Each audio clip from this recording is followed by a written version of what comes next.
वहाँ पर एक तो ये जो जेसीसी के हवाले से जो बताया जा रहा है कि जी इस हवाले से भी अब मीटिंग्स हो रही हैं और हम जिस तरह से हम देख रहे हैं कि डिप्लोमेटिकली मामला को तय करने की कोशिश कर रहे हैं, क्या डेवलपमेंट्स हो रही हैं वहाँ पर बेसिकली? बहुत शुक्रिया मुझे दावत देने की प्रोग्राम में।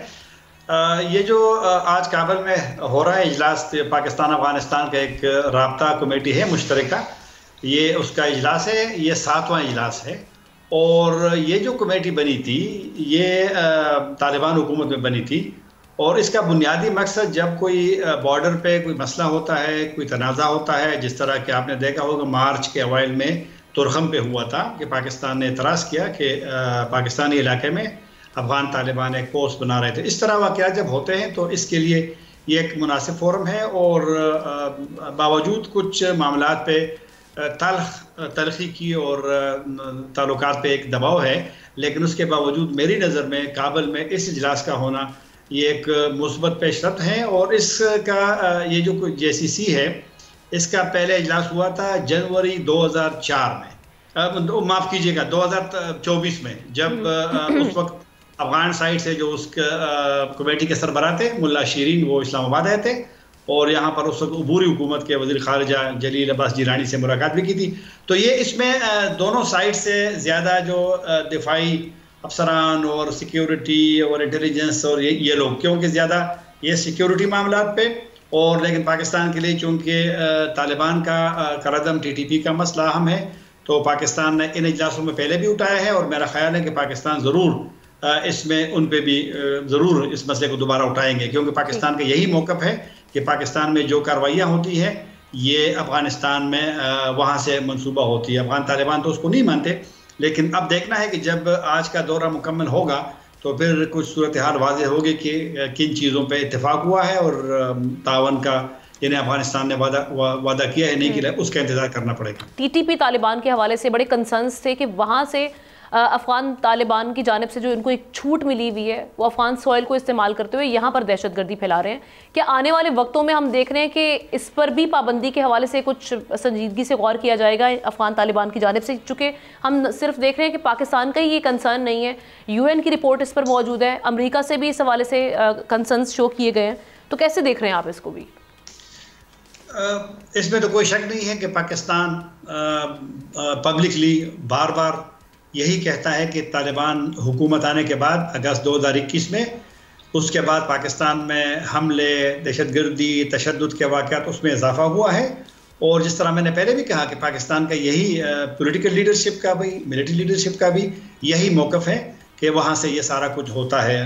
लीडरशिप की बात करते हैं, अफगान तालिबान तो उनको नहीं मानते, लेकिन आपने सही कहा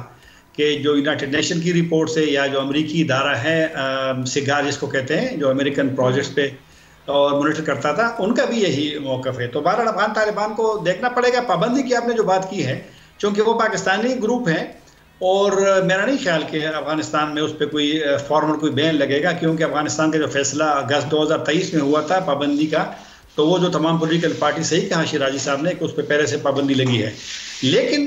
पाकिस्तान के खदशात को मेरे ख्याल में अफगान तालिबान हुकूमत को इसलिए संजीदगी से लेना पड़ेगा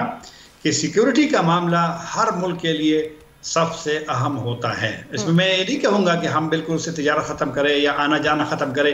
वो सबकी ज़रूरत होती है, लेकिन सिक्योरिटी पे कोई कंप्रोमाइज़ नहीं करता। अमरीकी वहाँ से आते हैं, अगर उसका वहाँ पर एक हमला होता है तो उन्होंने अफ़गानिस्तान में 20 साल गुजारे।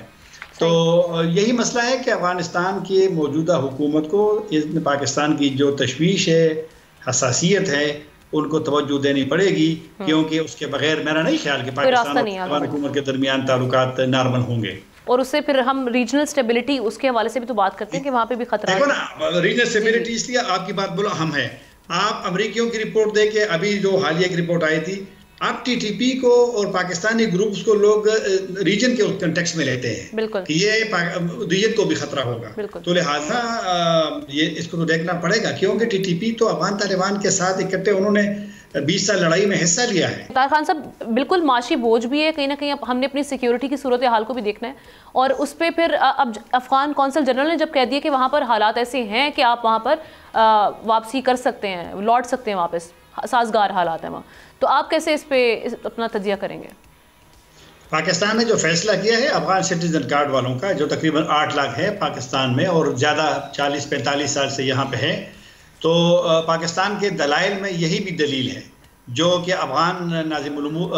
कौंसल जनरल ने आज कहा है, क्योंकि अफगानिस्तान में लड़ाई तो नहीं है ना जो 20 साल हुई है और वहाँ पे अमन भी है, इस तरह कोई थ्रेट तो तालिबान हुकूमत को तो नहीं है।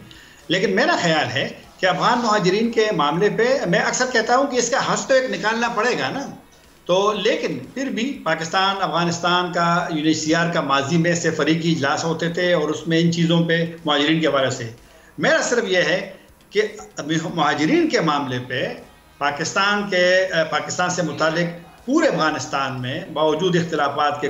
एक गुडविल होता था, एक हुस्न नीयत का वो जिक्र करते थे। तो मैं कह रहा हूँ कि उस जो पाकिस्तानी के बारे में सोच थी मुहाजिरीन के बारे से, उनको नुकसान ना हो। फैसलों में अफगान हुकूमत को शामिल करना चाहिए और UNHCR को शामिल करना चाहिए और इस तरह का एक रास्ता हो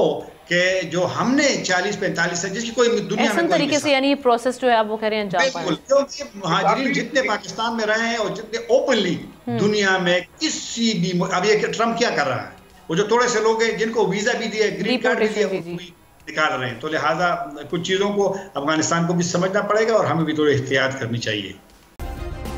सब्सक्राइब करें और बेल दबाएं ताकि कोई खबर रह न जाए।